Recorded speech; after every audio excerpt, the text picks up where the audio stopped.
Coucou les gens, petite vidéo tournée vite fait entre deux streams. Petite mise à jour sur la peinture Warhammer, ça continue, c'est juste que je ne suis pas rapide. Vous pouvez me voir en live sur Twitch, n'hésitez surtout pas, il y aura le lien dans la description. Et même participer en me donnant des conseils ou en blablatant tout simplement, ça anime le stream et c'est toujours très sympa.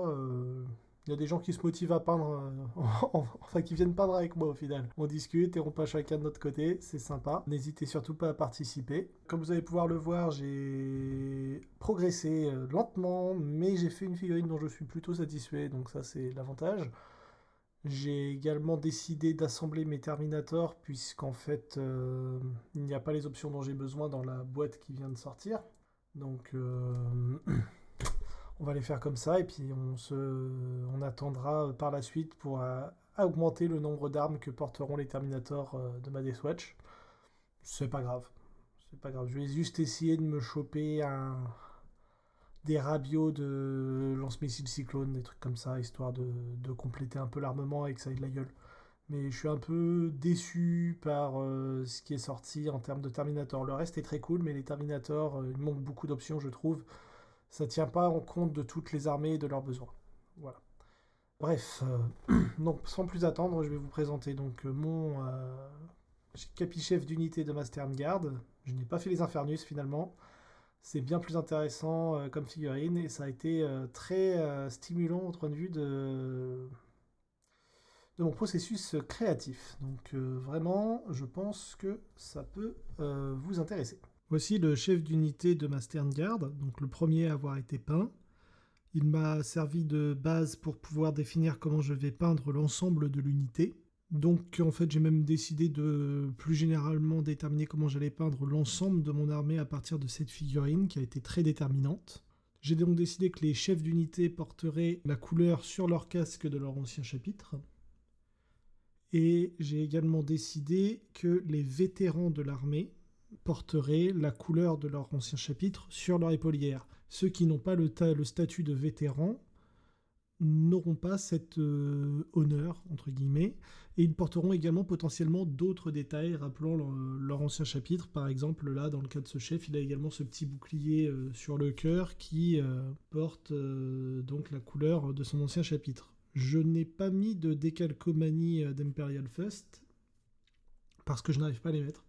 Voilà, enfin je n'arrive pas à les mettre de manière à ce qu'elles ne soient pas soit de travers, soit froissées, soit quoi que ce soit. Donc pour l'instant, je préfère ne pas en mettre plutôt que de gâcher une figurine. Une fois que j'aurai peint suffisamment de figurines, je m'entraînerai avec des décalcos dont je n'ai rien à faire sur des figurines qui ne m'intéressent que très peu. Pour l'instant, je n'ai pas du tout envie de perdre du temps à faire cela. Par contre, j'ai pris le temps d'habiller son socle parce que ça a son importance comme on peut le voir. Ça rend tout de suite vachement plus vivante la figurine. J'ai donc repris un pattern assez simple à faire un terrain boueux pour le mettre en avant. En termes de schéma de couleur pour la Stern Guard, donc on reste sur du très classique des swatchs, avec en particularité donc les tabards qui, à l'exception d'un qui sera un tabard de Black Templar et que je ferai d'une autre couleur, auront cette couleur-là. Donc en fait une espèce de gris bleu que j'aime beaucoup. Pour mon 7e Space Marine, enfin 6e Space Marine plus un Dreadnought peint, je trouve que je m'améliore vraiment bien. Je suis plutôt satisfait, je suis rassuré, on va dire. Comme quoi je pense que n'importe qui peut vraiment peindre du Space Marine, parce que moi j'ai quand même beaucoup de handicap entre la tremblote, une vue pourrie et beaucoup de temps perdu à me décider sur ce que je vais utiliser comme couleur. On peut quand même voir que au final on a un rendu qui est pas si mal que ça. Néanmoins, il faut prendre son temps. Voilà, moi c'est le seul conseil que je retire de la peinture de cette figurine, c'est de prendre son temps. Et c'est ce que je fais.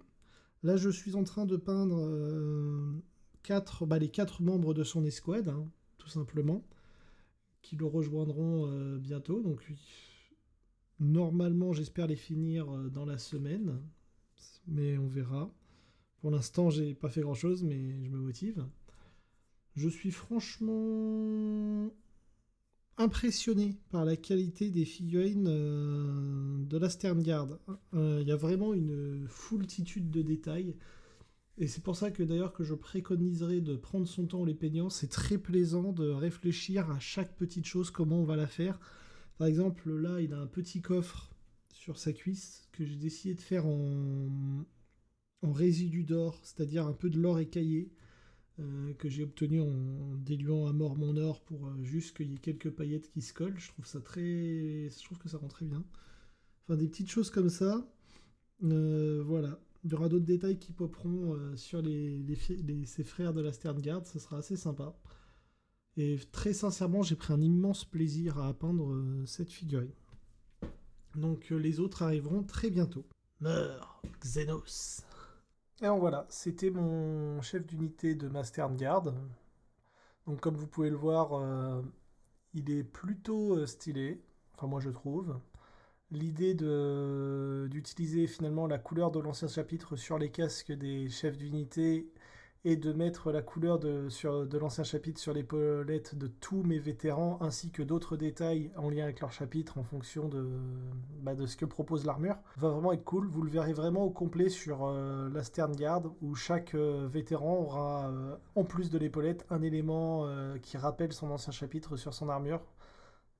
Pour certains, ce sera plus subtil que pour d'autres, mais en tout cas, j'espère que ça vous plaira. Normalement, rendez-vous la semaine prochaine pour la suite. Peut-être. J'espère. Très, très sincèrement, j'espère. Je suis pas sûr à 100%. Voilà, voilà. Bonne journée à vous.